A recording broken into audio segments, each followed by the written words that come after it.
Hello, I'm Beau, And I'm Aaron. and we are starting another show because Aaron and I are on the same schedule for our works. We're both night shifters, so there's all the time in the world for us to do things. So For the first time in years. absolutely. So we're gonna hit you guys with stuff. So this is another show on the Donoram Network. Again, this will just be wherever you normally get your Donoram content. It'll be the same place you get Old Games Plus. Will be the same thing you get here. And this one's called Azure Ages. And Aaron, do you talk to a lot of like younger video game players? Like, Yeah, a lot of times I do. Most of the people, it's usually at work. And, my average work friend who I have hobbies in common with might be 21. so there is a generational gap in video game players in this, at least in our experience in this area. Yeah, definitely. And what it is they don't remember that like 90s arcadey, like bright colors, big sounds. Yeah. They don't remember that era at all. Their era is very much Call of Duty, Yeah. Grand Theft Auto. Yeah, they skipped over that entire thing, and it went straight into mostly COD, I would say. And so I was reading a book recently about the history of probably my favorite video game company ever, pound for pound, Sega. Yeah. Sega has a very interesting history. Anything you could read on it, I strongly suggest you guys do. A very interesting history, and Especially their wars they've had. the wars they had, and the whole story behind the Dreamcast is they could make a movie out of that, and I would watch it. Oh, But, yeah, that'd be a great, like docudrama. I was reading that book, and something that's always been near and dear to my heart is the Dreamcast. I love the Sega Dreamcast, and I've always there's a lot of people that are just ride or die for the Dreamcast, and they really, really love the Dreamcast. And I've never been able to, nor have I met anyone that was able to articulate why. And I as I was reading this book, this guy quoted another author who I think put it perfectly. I'm going to read this quote for you guys, and this is exactly why I wanted to start the show. This quote. One of the reasons that older gamers mourned the loss of the Dreamcast was that it signaled the demise of arcade gaming culture. Sega's console gave hope that things were not about to change for the worse, and that the tenets of fast fun and bright, attractive graphics were not about to sink into a brown and green bog of realistic war games. That was Duncan Harris in his video games 1001. In his video games, in his book, 1001 Video Games to Play Before You Die. That quote was referenced in a book I was reading that wasn't that book. And A reference of a reference. It absolutely put into words how I felt about the Dreamcast. Yeah. I was one of the ones that was so hyped about the Dreamcast. Mm-hmm. I remember, God, we're going to get into a lot here. So anyway, the name of the show is Azure Ages. And I chose Azure because, first off, that whole era, Sega defines that whole era for me. Yeah. I don't think anyone other than Sega was really committed to just putting out fun game. Like, it's almost a shame that they were all in on hardware development, because as a software developer, I think Sega was just hitting. Now, they had a lot of misses, but pound for pound, I think they were just one of the best software developers of from 1991 to 2001. Yeah, that one thing, the good and bad of Sega, really, especially during that time, was they were wanting to push the envelope on whatever they were doing.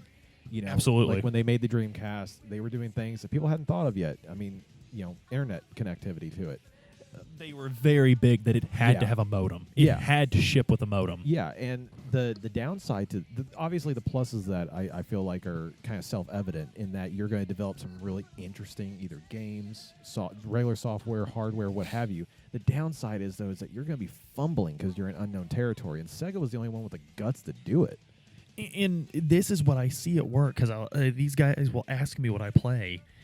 And I'll tell them, and they just act like it's the goofiest, dumbest shit I could play. And they're like, well, I like Call of Duty. I hear Red Dead Redemption 2 as all-time best game a lot where I work. And I'm not dogging this style of game. What I'm saying with this show is I wish that it wasn't the only viable option anymore, or swiftly becoming the only viable option. Yeah, because it's like the definition of fun has changed. Exactly. And I would much rather play Yakuza than Grand Theft Auto. Yeah, I can see that. I can definitely because see Yakuza that. has those really hard-hitting, serious moments, but its gameplay basically comes down to an arcade brawler. Yeah, It's that's really like really all it when you is. play a Yakuza game, you're playing an arcade brawler with a bunch of really good story, like almost Shenmue Yeah, kind of story. It's the spiritual successor to Shenmue, really. And there's also a tolerance for goofiness in it. There's some Yeah. silly shit going on in Yakuza games. there really is. And it's not silly in the sense of like Grand Theft Auto 5's like, or Grand Theft Auto's humor. Like it's goofy anime humor. Yeah, Like yeah. It doesn't have that force feeling either. Like right. And it's like it just sort of happens. And it's not commentary on literally everything. I'm not. I love GTA. Right. I love GTA. I wish that wasn't the only option. That's what Yeah. I'm trying to say. Yeah. Azure Ages. Azure is a fancy word for blue. Yep. Basically, blue was Sega's corporate color. Fancy blue. Yeah, Sonic's blue. The Sega symbol's blue, and Azure also makes me think particularly of the kind of blue that you saw in skies and water in those mid '90s arcade games that were first rendering 3D. Yeah. I mean, do you get what I'm talking about? Yeah, Like anyone yeah, that grew up in that era, like It's like it's not like a royal blue. It's not a sky blue.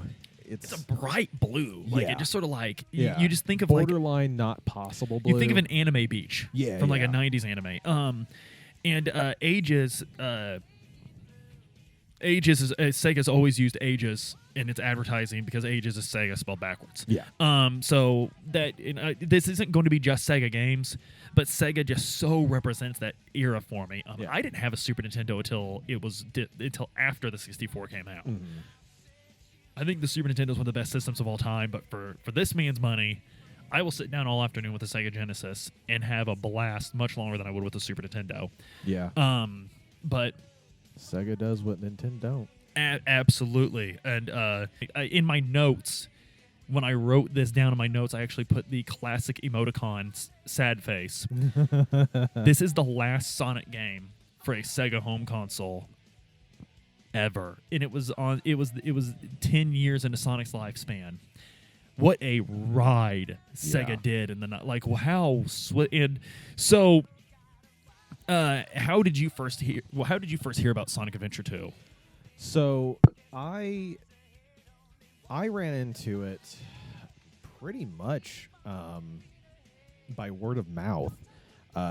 Growing up, I was fortunate. I had both a Super Nintendo. I also had a Genesis for a little bit. You had a Genesis at your dad's house and a Super Nintendo at your mom's house, right? Yeah, well, Yeah. yeah. I got my father got both of them. I was told I could take one to one house, one to the other house, kind of thing. I left the Sega at his place. It miraculously disappeared, but whatever. You took the Super Nintendo home because you obviously hadn't seen the ads telling you how much cooler of a child Yeah. you would have been Yeah, to have a Sega. that, I think I had more games on it at the point. Go to YouTube right now and look up Sega's 90 ads. Do yourself they're a favor. amazing. They're incredible. The Genesis era ads, the Sega Scream. Yeah. Sega!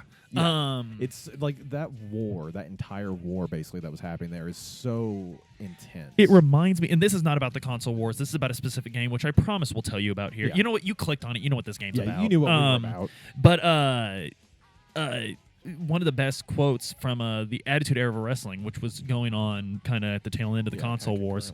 It's Stone Cold. I was watching an interview with him, and they asked who won the Monday Night Wars because Raw, WWF Raw, and that's right, WWF Raw. It was. And WCW Nitro was both on Monday nights at the exact same time. Very intense rivalry. They were stealing talent from each other. It was very intense. Constantly, But they yeah. asked Stone Cold who won the Monday Night Wars, and he said every single Monday night, the audience won. Yeah. He said because they were pushing themselves to their limits. No matter what show you turned into, you were going to have a blast until near the end. You probably should be watching WWF near the end. Yeah, because behind the scenes, the sale had already gone through. Yeah.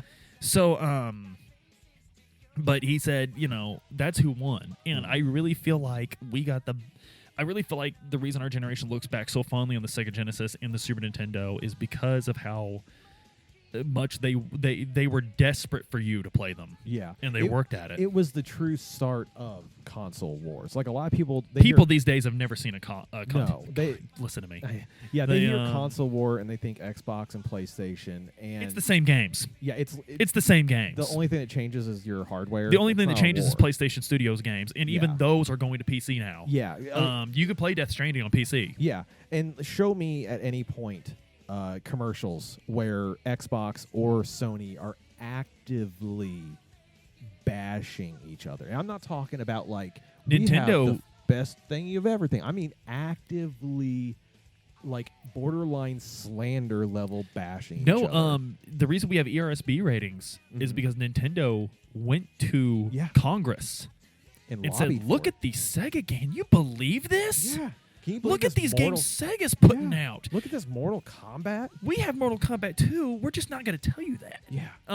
We're also going to edit the crap out of it and take the blood out. The first game. Yeah. Interesting. This is the last aside. We'll get to what we're talking about, I promise. But part of the reason you guys love Donoram is this setting, I think. You knew what this I really was think that's why you guys listen. But I probably told this story 1,000 times, but when I was little, my mom watched the news religiously, and the only two things she ever worried about me seeing, I watched Monty Python and the Holy Grail like when I was in like 4th grade, but the only thing she was like concerned with me seeing was Marilyn Manson and Mortal Kombat. And we convinced her, me and all the friends I had over for a sleepover one time, I think you were there. Probably. You were probably there.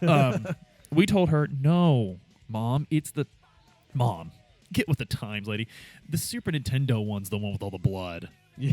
The Sega one, old-faced lie. They cut it all out, and I tell her that all the time now. I'm like, no, the Super Nintendo one didn't have blood. There was hella blood in the Sega Genesis. Anyway, she probably knew what we were doing anyways. Let's be real. But yeah, we are talking about Sonic Adventure 2.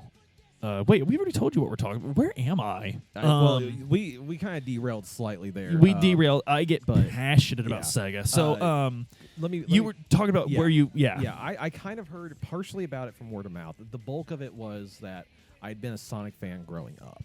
You know, I played the first 3 Sonic games, Sonic and Knuckles. I had the radical freaking expansion cartridge for that for the Sega Genesis. Legitimately 3 of the greatest video games ever made, period. So I was a Sonic fan, and then through word of mouth or maybe through one of the gaming magazines we had at the time, I was shown that this new Sonic game is coming out. And it was a lot different than any of the ones I had played. I was used to 2D, just running a straight line kind of stuff, a little bit of platformy stuff, and this was all of a sudden 3D. That was different. That was going to be really different. Absolutely. And so I'm assuming, since you're saying that you were encountering Sonic in 3D for the first time, that you played Sonic Adventure 2 before Sonic Adventure. Yeah. So I'm assuming you played on the GameCube. Yeah, I played the GameCube version, unfortunately. Yeah, and the up until then, the only Sonic 3D experience I had was Sonic 3D. Sonic 3D Blast, which was not 3D; it was isometric. No, but they had to do something. They had to do something to catch up. But I love that game, but it makes me nauseous. I love it too. It's a classic Genesis game. I think the Saturn game's cheap. They should have gotten a better Sonic game for Saturn. Yeah, there's a whole story there. But I played Sonic Adventure 2 for the first time on the Dreamcast. When it came out, it came out on a very interesting thing about Sonic. Sonic always does better in America than it does in Japan. Yeah, weirdly enough. We love Sonic. I love Sonic. I have a Sonic hat. I'm actually referencing right now the Sonic Encyclopedia, a prized part of my collection. I loved the Archie comics growing up. Yeah. I loved the cartoons. I've loved Sonic my whole life. I cannot wait for that the second movie. But the U.S. got Sonic Adventure 2 on the Dreamcast on June 19th, 2001. Sega had already announced that the Dreamcast was being discontinued. There were still games coming out for it. The last game for Sega Dreamcast that Sega developed was a Puyo Puyo game in 2004.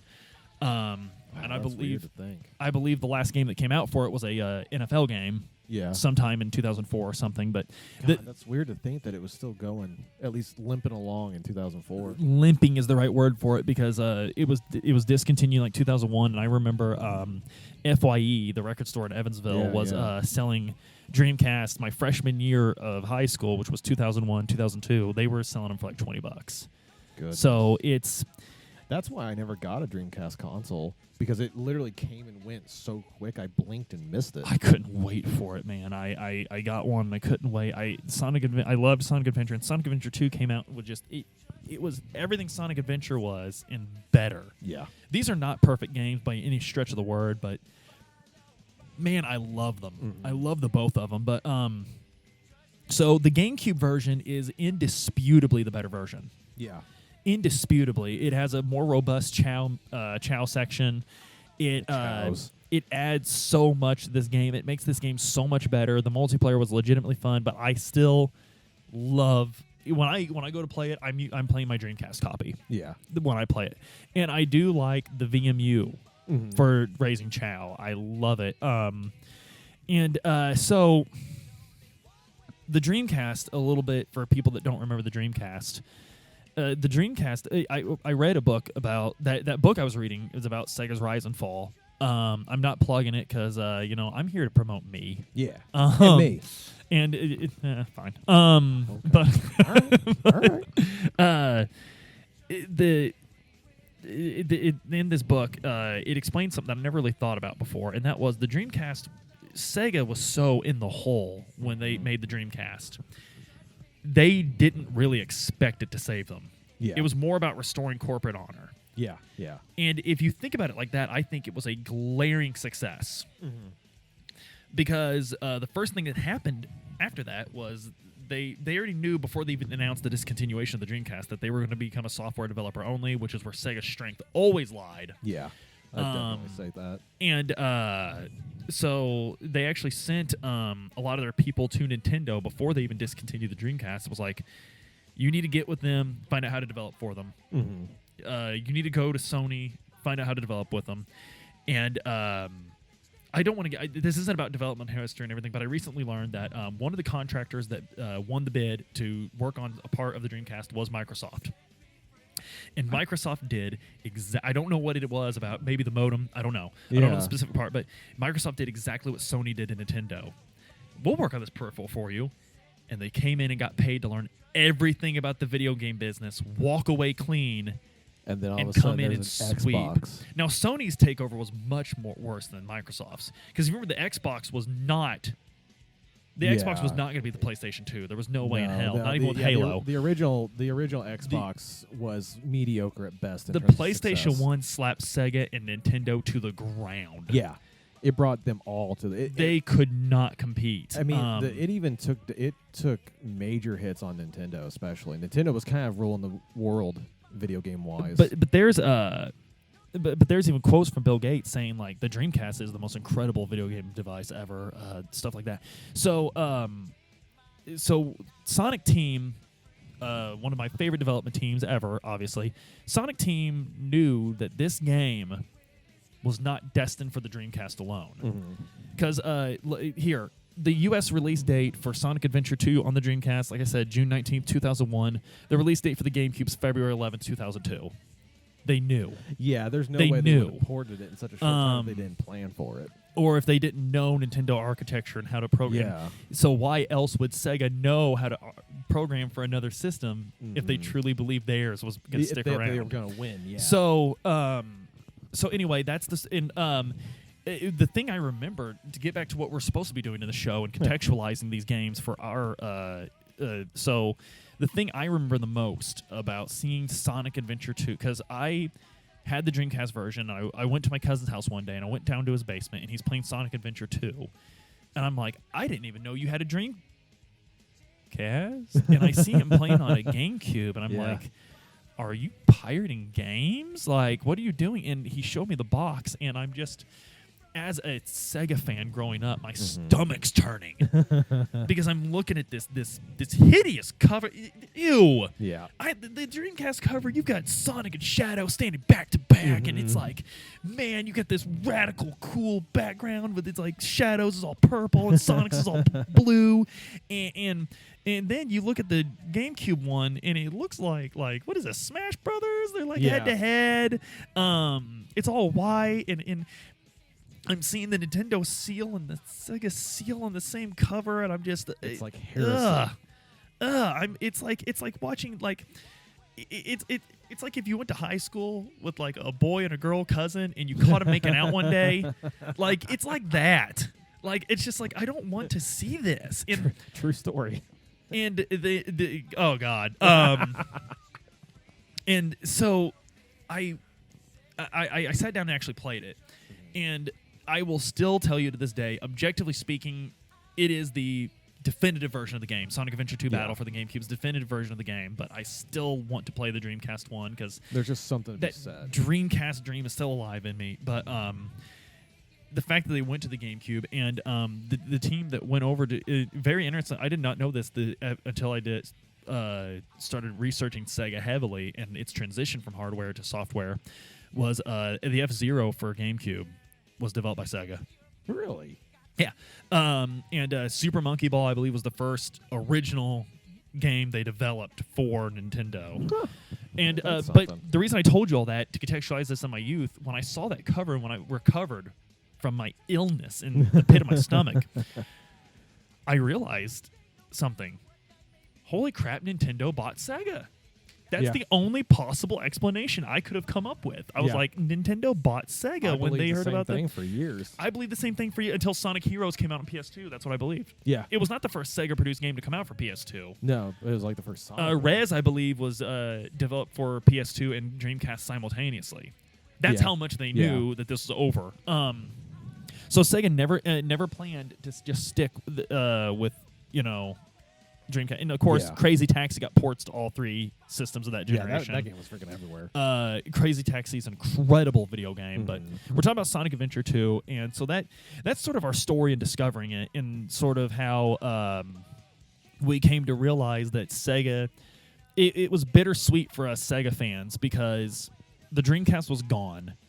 And the fact that all these Dreamcast games, because a ton of Dreamcast games just got ported all at once to GameCube. Oh yeah, like instantly. Which led us to believe that but as much as we hated the idea of Sega under the thrall of Nintendo, it was also great to know that they were still here. Yeah. Sonic was still here. Like, it made me feel good, despite, that. And now knowing what I know now as an adult, that this was a calculated move by Sega, I absolutely love it. Yeah. And in a weird way, specifically because they planned that out and pulled that move, they kind of won.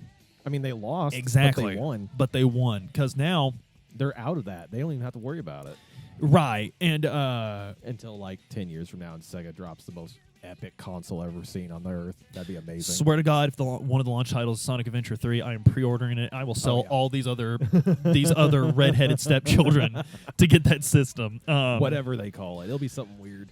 So Sonic Adventure 2 is for many people, because of its GameCube port, it was the first Sonic Adventure game they played. Yep, that's how I was.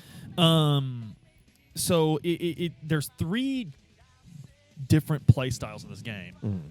Because you could pick 6 different characters. And one of the very interesting things is you got 3 good guys. Yep. And Aaron, you could play as 3 bad guys. Shocking. You've got Sonic is the first good guy, and his sort of twin, who plays the same as him on the dark side, the dark story as they call it. Yep. Sorry, I had a burp there. Shadow. Yeah. Shadow the Hedgehog. He's the ultimate life form. Yep. He is edgy as all hell. He listens to Linkin Park. And he has made the same mistake Knuckles has, and he has trusted Eggman. That's another thing, is a lot of people, when you went into the adventure, they started calling him Eggman. Which rocked me. I did not know what it didn't seem so weird to me, because I remember in NES we called him Bowser, and then suddenly on Super Nintendo... I mean, in NES we called him King Koopa, and then suddenly on Super Nintendo he was Bowser. Yeah, see, and I figured the same thing happened, that they just started calling him by his Japanese name. And I have to say something. I really love that we dropped the American Robotnik design. Yeah. I never liked Robotnik as being who America presented him as, and he never was that in Yeah. Japan ever. Yeah. He always has been, because if you look at a sprite in the old 16-bit games, that's Eggman. Yeah. Like, there's never been such a thing as Robotnik. I don't know why we made that change. 80s. We even called his ship the Death Egg. Yeah. You know, like, I don't. But anyway, It was the 80s and 90s. That was a wild time for translating. So Eggman convinced Shadow that Sonic's bad, just like Yeah. he did Knuckles so many years before. And Eggman really that he's really charismatic. Machiavellian, Yeah, yeah. he's got. he knows how to do it. You could trust an egg-shaped fellow. So No. anyway, you got Sonic, you got Shadow, and they are the new 3D way to play Sonic. Platforming, fast running, going through these big loop-de-loops, running from these large objects, swinging around, snowboarding on everything except for snow in this game. Literally. The streets of San Francisco. Snowboard. A military base. Snowboard. Space. And rails. We have rails now that we jump in. Sonic grinds on. And his shoes even have a groove specifically designed for this. Planned ahead. He did plan ahead. He's a very smart guy. And Shadow is the counterpart to that. Yeah. Then you have Tails and Eggman, who Tails, the Cyclone, now transforms into a mecha. Yeah. And Eggman's little thing, of course, it always has all these extra parts. It's very, what's the word for it? Modular. It's very modular. Yeah. So he's got his little walker, and it's kind of a shooter platformer with them. Yeah, I would say it's very much like a mech warrior kind of thing. And then you've got Knuckles, who does the exact same thing he did in Sonic Adventure, except it's a lot better, but still not that good. Yeah. And he's treasure hunting based on clues and stuff. And his counterpart is Rouge the Bat, who is a thief. Yep. And she does the exact same thing he does, except hers isn't noble. Yeah. She's like, I think, man, I'll be real. I do not really know what I always just assumed she was like Catwoman. She's like, I'm just doing this because I can. She's a thief, but she's actually a secret agent for the government. Oh yeah, that's right. Yeah. I forgot about that. She's not even bad then. So, but she's kind of playing both sides because she's cool. Yeah, she's cool like that. And she obviously has some sort of attraction to Knuckles, and Knuckles is only sexually attracted to gemstones. He's not about that life. So, out of these characters, these play styles, what was your favorite play style? Mine, obviously, Sonic Shadow. Yeah, it's kind of hard for me in some ways because I have this weird thing about attachment to main character. I always I'm the same way. I always fixate on main character, and then I have this other problem where I freaking hate puzzles. So definitely No Uncharted for this guy. No. I hate puzzles. I hate them so much. I hate them almost as much as I hate riddles. I don't like the thing. I don't. So no, the Sonic versions, minus here or there a couple levels, the Sonic and Shadow levels were probably my favorite. Knuckles would be a close second because I thought his gliding mechanic was really fun.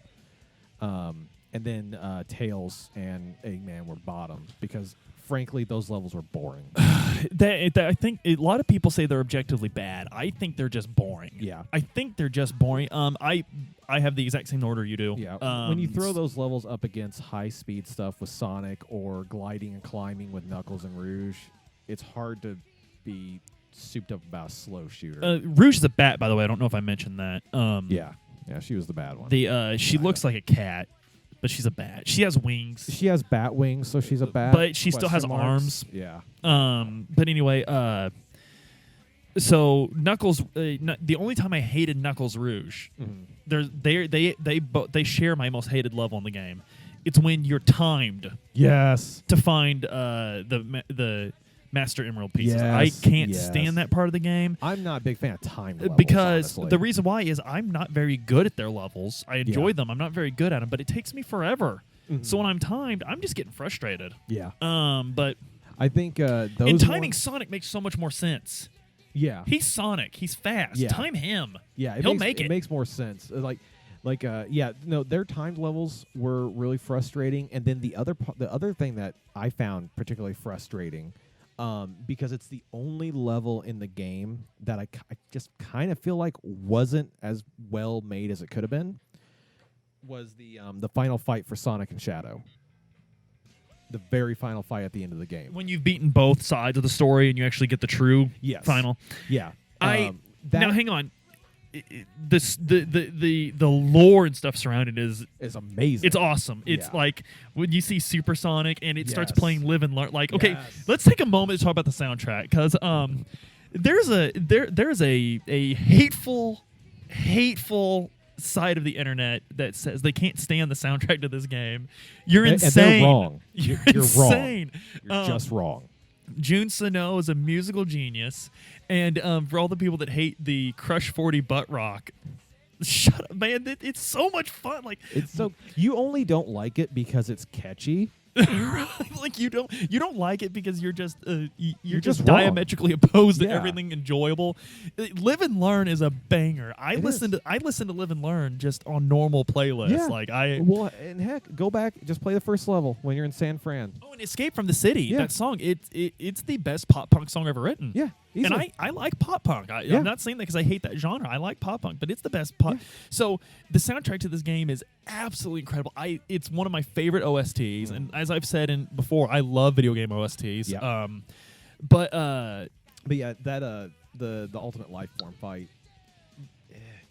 is a little cheap sometimes. it is a little cheap. But That's why it was frustrating. Not a bad, lot just of that is frustrating. programming bugs Yes. too, because Sonic Adventure 1 and 2 was better than 1 about it, but both Yeah. games had a lot of issues with programming bugs, and they just felt like living with them Yeah. and shipping it. Well, that and like some of them, I have a feeling it would probably just be way too hard to actually fix it. That's 100% just a guess. I don't actually know, but like when you look at like how that turns out, it wasn't like it was buggy or glitchy. It was just that like certain parts just it had that old game hard. You know what I mean? Yeah. Where, Oh like, yeah. Old Oh yeah. games are just really hard for no reason other than the fact that they're older. It was one of those things. It was just like there was just a couple moments where you thought you dodged the shot, you thought you hit him, and you really had no reason why you didn't, but you took the hit, and it's but it's not bad. It's But just hard. having said all that last fight, man, when you just see Supersonic and Super God, Shadow yes. back to back, and you hear the hold on to what if, hold on to, and you're like It gives you chills. and like the saddest part of this is Aaron and I were not children when we played this game. No. We were 15 Yeah. years old, but We it's were still borderline adult. we grew up with Sonic, and just seeing Sonic really, and the fact that everyone loved this game. Yeah. It was so gratifying as a Sonic fan. Because but it was one of the few ones where we haven't heard anyone cry about something in it. I mean, it has its haters online, and like a lot of really old, now. gamers. 2D is the only way to do something. Like wrong. Sales figures will disagree with you, man. But Yeah. what do people know? You know, You keep on living in that basement. right? Shots fired. So there are 2 levels in Tales and Robot.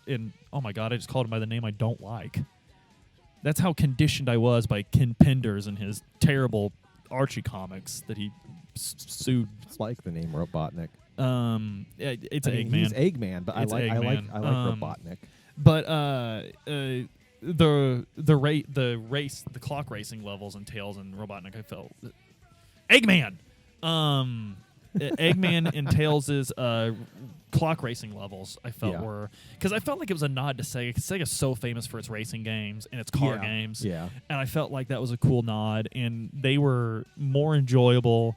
I had more fun doing Route. What are they? It's Route 101 for Tails and Route 280 for Eggman, and I felt that was much more fun than those platformy shooter levels. I will 100% agree on that. The shooter those parts were just slowish. Those were my favorites of those. They weren't. Wait, bad, you though. actually weren't Eggman on the Dark Story racing one. That was Rouge. Oh yeah, it was Rouge. Wasn't Yeah, it? it was Rouge. The Sonic meets the president of the United States in this game. Oh yeah, he does. He jumps into his limo. And by the way, the IDW Sonic comics are amazing. They're doing a much better job with it. And I was a huge Archie fan. I have a ton of the Archie comics. I collected them all as a kid. I agree with the internet that Ken Penders is terrible. Or Ken Panders. I don't even care what his name is. He's terrible. But The IDW comics are killing it. They're staying very much more close to the games. I love them. As far as I'm convinced, it's the official canon. When the first issue came out, a video game journalist did a review of them, and he criticized Sonic being annoying, rash, and radical in a 90 cents. You mean literally everything about Sonic? I was like, how else do you want Sonic to act? Yeah. Because if I see like a very introspective, very philosophical, like very like morose Sonic, like I don't want like. Well, it's like, dude, why are you complaining about that when you have what you want in Shadow? Exactly. Go read a Shadow comic, my guy. Like that's and like. He oh had my a game God. where he used a gun. Go play that again. Anyway, like let Sonic enjoy his freaking chili cheese dogs, my bro. favorite thing about Sonic is that he's Sonic. It's Yeah. my absolute favorite. Anyway, unapologetically Sonic.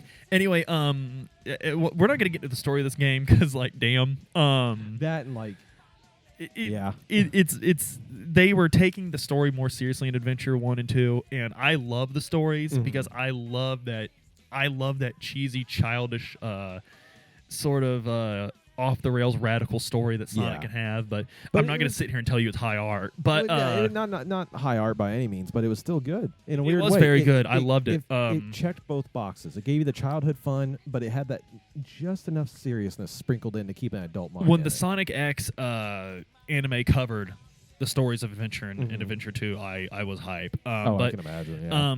I just really love that scene where like Eggman's like, I'm gonna blow up the world, and Sonic is like talking to the President of the United States, consulting with him on it, and that's what Tails' level's about. Yeah, it's about catching the president. There's no motorcade. There's none of that. Nothing. Like, Secret Service took the day off. But so, getting to the next part of our discussion here, everyone's favorite part of the Sonic Adventure games, hands down, the Chow. Yes. I've spent more time in the Chows than I have beating the full game. My sibling wanted this game because of the Chow. Mm-hmm. The Chow are undeniably cute. My kids love the Chow. And my first question to Sega, and I'm not one to question Sega, but this is one question I will ask, is why is there not a Chow mobile game? Yeah. There is so much money sitting on the table. Oh, yeah. So much money. Like, I'm a little bit of a sucker for like idle games and mobile games that kind of fit into that niche. I tell you, but I don't spend money on them ever. Mm-hmm. I'm 100% free to play, and I just grind. Right? I'm telling you right now, and if Sega hears this and they change their minds about it, if you make a Chow game, and it's raising, battling, breeding, all the fun it's stuff. Just the Sonic Adventure 2 Chow on my phone. Even if it's just that, yeah, I will spend money on that. I will absolutely. And if you make it more, like, I don't even care if it's a ripoff. You want to go a Pokemon route? Only it's the Chow we already got, but I can also go out and get more wild Chow. I will buy this. Yeah, you cannot screw this up for me. Such a missed mobile opportunity by Sega, but particularly here in the States. But the Chow was a pet raising thing of these cute little guys called the Chow. Yeah, and you could raise your Chow neutral, hero, or dark. Yep, depending on who interacted with them. And there was a very cruel kind of hack people did to get them evil, to get them to be evil, or to get them to be good. You would just take the opposite alignment characters, go to the Chow Garden, and just smack the crap out of these poor little things. But I never could do that because they make baby sounds. Yeah, they're very cutesy. Like, it's super. I love feeding them because they do things. Yeah, and they get so happy. They get so happy. You could pet them, and I always like petting them as Sonic. Yeah, because Sonic's like, "Hey, little guy, yeah, it's okay." Yeah, oh my God, it's okay. Yeah, it's okay. And Shadow doesn't hate them. Yeah, like Shadow tolerates them. And Eggman is surprisingly warm with them. Yeah, like Eggman is like, you know what? Like, I'm not gonna roboticize you. Yeah, like you guys, and you can also give them animals, which will you give can them find animals which change their traits, change their features, and you could raise Chow with so much affection for a character that they wind up looking like that character when they evolve into hero or dark. I believe everyone's favorite is the Tails Chow. Yeah, people love the Tails Chow, but because that flying part, on the races. So you can have in Dreamcast, I believe the only thing your Chow could do is race. Yeah. In GameCube, they could race, they could karate fight, Yep, which was fun. and I can't remember what else they could There do. was the actual racing, there was the karate fights, and there was a third one. Crap, what was the third? I know there was a third one. I feel like there has to be. While we're thinking of that, though, you could take your Chow to the Chow kindergarten, Yeah. where they yeah. learn different skills based on when you drop them off, and then you Yeah. go pick them up. They have these skills, and those will apply to their stats when they do these competitions. Mhm. If you were playing on Dreamcast, you could take the VMU, which for you children, the VMU was a memory card with a screen on it and buttons Yeah. that you could play. Sometimes when you were playing a game, some games utilize that screen to reveal secrets or something. Some games had it to where you could take something on the go with you and play it. And Yeah. the Chow were Sonic Adventure 2s. Yeah, they almost became like a Tamagotchi. They became like a Tamagotchi when you took them Yeah. on the go, absolutely. And they would come back better when you put them back in the Chow Garden. Yeah. If you played on GameCube, you had to buy Sonic Advance. Yeah. And you could put them in the Chow Garden and Sonic Advance, which I didn't feel was as good because you're going to have a VMU if you're playing on Dreamcast. Yeah. So it felt kind of like they were forcing you to buy another game if you played the GameCube Yeah. version. I guess at least they gave you the option. Yeah. I guess, but it was a little forced. But if you unlock a Hero Chow, you unlock the Hero Garden. Mm-hmm. And if you unlock a Dark Chow, you unlock the Dark Garden. The Dark Garden looks like hell. Yeah. There's Hero Chow looks like magma, heaven. and your Chow will swim in the magma. Yeah. And the about Hero Chow looks like heaven. And my favorite, one of my favorite meme about Sonic ever was, that post where it's like, this guy died for 5 minutes and he came back and drew a picture of what heaven looked like. And one of them did that, and it's the picture of the Hero Yes. Chow Garden. Yes. Um, That is heaven. I The, still have my God Chow. yeah, you could get to I have a Chow who is literally maxed out in every single thing. so He is like level 900. you said that like you're talking to a woman at a bar, like, No, right? hey baby, It's the meme of the guy in the at the baseball game. holding the woman. Oh, the guy, while he's, like, yeah. telling her something. The baseball game's my favorite because the guy's got his hand level Yeah. and everything. And But yeah, he's 100% literally max all stats, 100% max. And speaking of those races, the flying bits, my boy will just fly the whole race. Like if it would roads where we're going, we don't need roads. If it would allow me to lap those losers chows, I would be lapping them with my I like boy. that you're holding your microphone like The Rock. When I you're doing I can't help it. Like holding this style mic, I do feel like a pro wrestler, and I'm cutting a promo. That's the energy I got right now, folks. I am like literally getting ready to ask you. the cream of the crop. Man, I could have done a podcast on the Chow. The Perfectly chow honest with themselves, you. yeah, that alone could be like a 3-hour event. So in addition to these animals that would change their stats and their appearance, there were also just containers that would just change their stats, so you wouldn't have to change their appearance. Like if you had a foxtail on one, you Yeah. really like that. You could just collect containers. yeah, like a strength container or a speed container That you would or find what throughout the have you. level. And so basically how this works is you could just go to there from the world map when you load your game and get ready to play, or you could find a Chow key in the level, and that means when you completed that level, you would go automatically to the Chow world. Yeah. And when you walked in, whatever items you collect in that level just sort of pop out of your body all over the place, and you Yeah. could choose. And the Chow won't pick them up themselves. You have to go and give them one. Yeah. And once you use it, it's used up. You can't just use it on every Chow. Although there was a glitch where you could do that with There was a glitch, with, like, yes. the animals and stuff. But yeah, the Chow just absolutely sold that game, man. A lot of people that would never have touched a Sonic game bought it just because of that. I really, really wish they would do something with that mobile opportunity. I do too. Really do. Or just give us a Sonic Adventure 3. I would say, if nothing else, it's proof that Sonic can work in 3D. You know? Yes, I mean, absolutely. there have been certain other Sonic games that would argue against that. I'm thinking of some of the ones that were released on the original Xbox 360. Sonic 06. Yeah. But might as well just But- state the elephant in the room. Sonic 06, but the most incredible thing about Sonic 06, not how bad of a game Sonic Team allowed to pass out of their door. Yeah.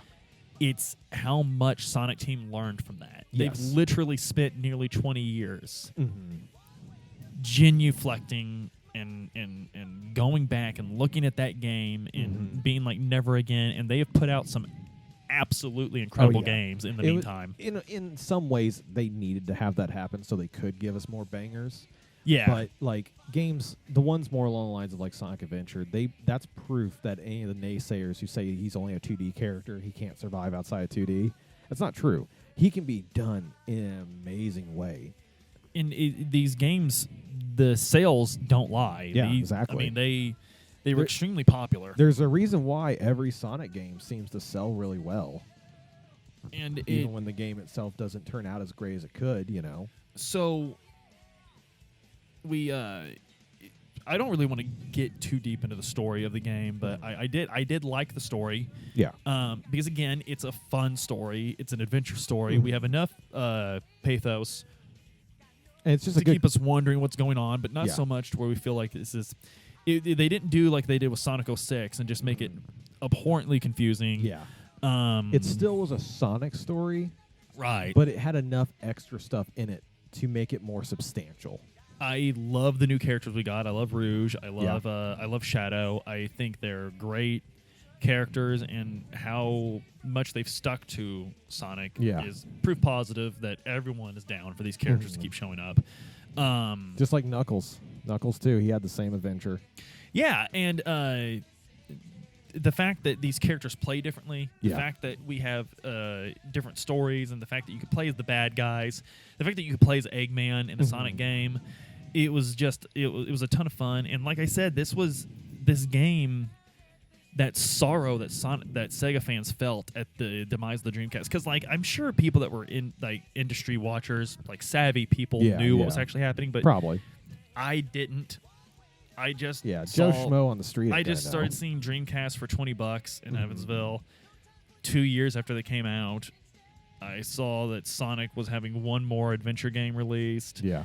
I just saw these bad signs, and to see Sonic games start popping up on other systems, to see Sega games start popping up on other systems, to see Sega developing games in other environments and starting new franchises after they got dropped out of the hardware, to see life in Sega. Yeah.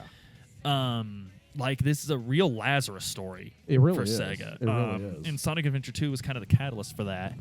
And I think it just proved to the world that Sega, like, I think, so if what I read was true, and that the CEO of Sega had put so much in the Dreamcast because he wanted to save Sega's corporate honor, I think that this Dreamcast, in that sense, is an amazing success story. Oh, definitely. Absolutely an incredible success story. Yeah, definitely. He got everything he wanted, if that's what he wanted. Yeah. Because a lot of, like, Bayonetta is Sega. Yeah. I mean, it's Platinum Games developed, but Sega published it, so Sega has a hand in that. Yeah. The Yakuza series, Yep. that was after the Dreamcast's demise. Sonic Generations, one of the greatest Sonic games ever. Yep. Well after the Dreamcast fell off.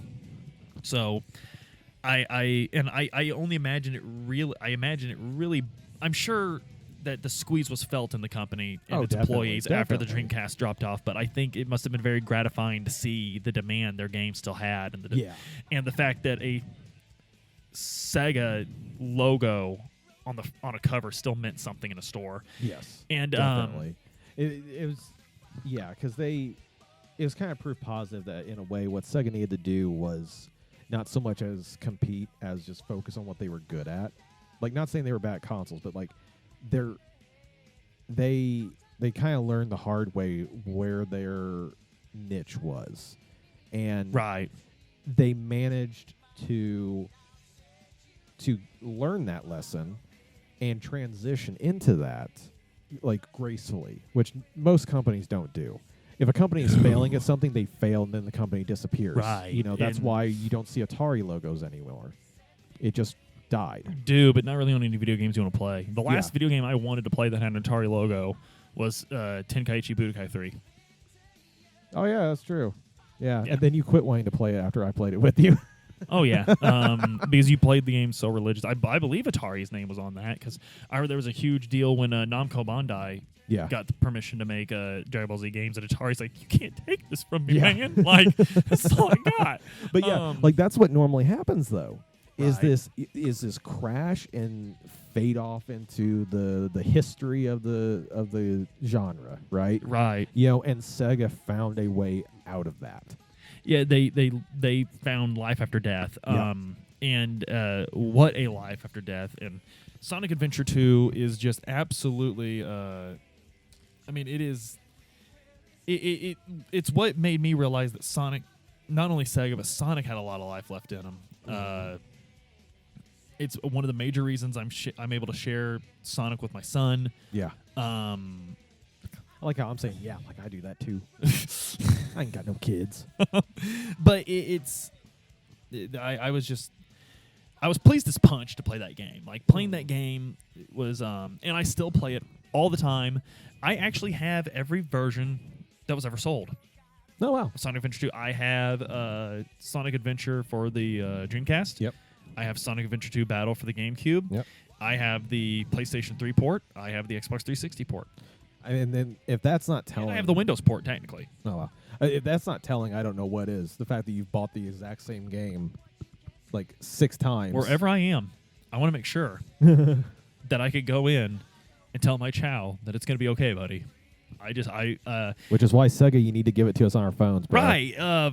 Absolutely. And I will personally pay for a port to let me plug my GameCube cartridge into my phone somehow so I can transfer my God over and ruin your multiplayer. Come at me, bro. The one of my notes here. So one of my notes here, the one we're in right now, it says, "Do you still play it? When was the last time you played Sonic Adventure 2?" Last year. Last year, really? actually. Yes. Yeah. Yeah. I picked it up February, March, so literally about a year ago. Picked it up. You bought a new version of it? No, I had it. You brought out still. your GameCube. Yeah. Okay. I was like, you know what? Like, I'm gonna mess around this, have me some fun. And I also was like, I'm pretty sure I have like a ridiculous chow, and I need to brag about this to someone. And so busted out the Wii because I don't have a GameCube anymore. Oh, absolutely. And started playing it. And at first, the whole reason I pulled it up was just to check in on my chow. Still doing good after like 20 years. That's the thing. Is like we still love this section of the game so much. I mean, I love the whole game, but even people that are like looks back on Sonic Adventure 2 and they're like, ugh. Yeah. Like, that didn't age very well. I disagree, but... Yeah, 100%. I 100% disagree, but there are a lot of people out there like that. Even those people are like, but the chow... Yeah. Yeah, and I grabbed it for my chow, and then I don't remember exactly what it was. I think it was just the fact that I opened the game and was running around in it. I was like, I want to play a level, and then before I knew it, I had sat down and played the whole game. I want to run around at the speed of sound. Yes. Got places to go. Yeah. Got to follow my rainbow. Yeah. And although I had a real learning curve of don't go to your old save and immediately go to the space grinding near the end. You will fail if you don't remember your controls. Right. Oh, absolutely. Go to San Fran and start over. Yeah. Please. Final Rush is wacko if you're a teen. Yes. Until you can be trusted responsibly, please play City Escape. Yes. There's a reason why it has the word final in it. So there's to this day I haven't gotten every emblem in the game. I need to do a run through where I do that. I don't think I have either. Ace that game. I can do it. I just never have. Yeah. I could do it. Yeah. I just never felt like it. Yeah. I just don't want. I don't think I ever have, even during my most completionist phases of my life. I don't think I've gotten to that point yet.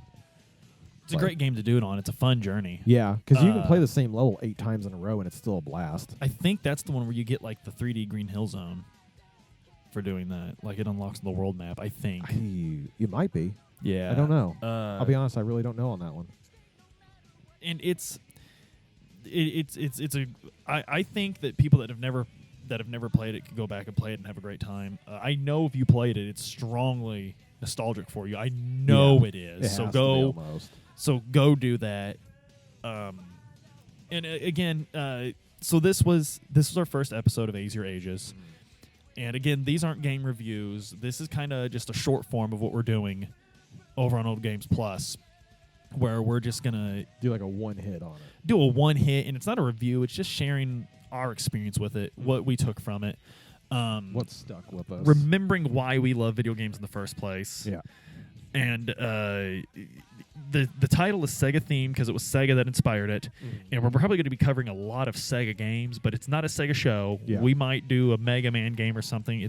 It's really those that, like that quote said, bright graphics, fun, addicting gameplay, stuff like that. It's things that are largely lost. And as far as the addicting arcade gameplay, I think one of the last games I can think, new franchise I can think of that did that was God of War. Had a very arcadey beat 'em up. Very much so. It didn't have the bright, colorful graphics and the fun setting. It was the exact opposite of that. But as far as its gameplay was, but the first three especially. When they did God of War 2018, it literally just became The Last of Us, the Viking mythology Last of Us. Yeah, only with a better story.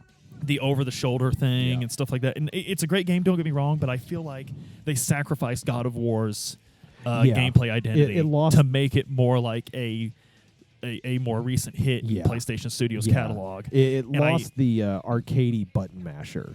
I think it's a fantastic game, but that's another thing that's kind of signaling to me that this entire culture of gaming is going down the drain, and that is that a game that enjoyed so much success off of doing that was even willing to sacrifice its identity to keep up with the Joneses. So I was very disappointed. Again, once I played it, I love it, but it still kind of hurts me that like everything that made God of War a God of War left. And I really, really hope that I really hope that maybe someday things are going to come full circle and we'll get a return of that sort of deal. But in the meantime, we don't really need that to happen because we got plenty of old games to go back through and do that. So, guys, I hope you like this. Please join our Discord. Let us, if you want to let us know what you think, I'd love for you to leave a review. I would love for you to comment on YouTube. But if you want to really let us know what you think, man, join the Discord. We're constantly talking about stuff. It's just a bunch of guys hanging out. Most of us work, so it's not like a super active Discord, but that's sort of what's fun about it is it's guys on your level. So, and even if you're not on that level, come join. Like, just the more the merrier. We're just trying to. We're just Sam Porter Bridges, man. Yeah, going across the country, connecting people by delivering podcast packages. Yeah, and we won't even make you find Conan. No, you're not going to have to find Conan. Do not have to do that. Like you really don't have to do that. You really don't. Join the Discord. It's great. You get to talk both with us. You get to talk with other people, pitch ideas, meme on each other, and everything. It's and Aaron, great. Something I hate through my week is I'm like, man, I want to listen to the Donoram episode a little earlier. It gets to me on my way to work. Yeah, and that's definitely the stressor I feel whenever I see a bunch of guys at work gather around, the break table, and they're all laughing and cutting up and having a great time. And I come over and I say, "What's going on, guys?" And they're like, "Are you a Donoram Patreon subscriber?" And I'm like, "Well, gosh, no, I'm not." And they're like, "Well, we can't in good consciousness let you in on this good-natured, wholesome fun. So, if you want to be, you know what? Let's use the Sega ad." Let's use the famous Sega ad where the kid's getting beat up at school, and he buys a Sega Genesis and it turns his life around. That is a fraction of the absolute turn your life will take if you subscribe to the Donoram Patreon.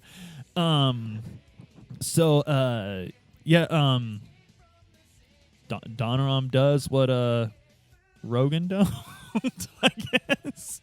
Topical. I'm pretty sure that Neil Young is willing to stay on streaming services. Yeah. You know what? Neil Young is. You know what two people are still on YouTube? Neil Young and Donoram. I'm just saying. Wait, Rogan's off YouTube? Oh, he left YouTube forever ago. He just puts highlights on YouTube. That's it. Oh wow. He bailed for Spotify because YouTube was all bitchy at him. About the same time he moved to Texas. He's backing into all the conservative corners while still claiming he's not one of them. You know what's really funny is for a guy who says he's such a fight expert, he really is putting himself in a corner. I'm just saying. Anyway, guys, we'll see you fired at the end. We'll see y'all next time.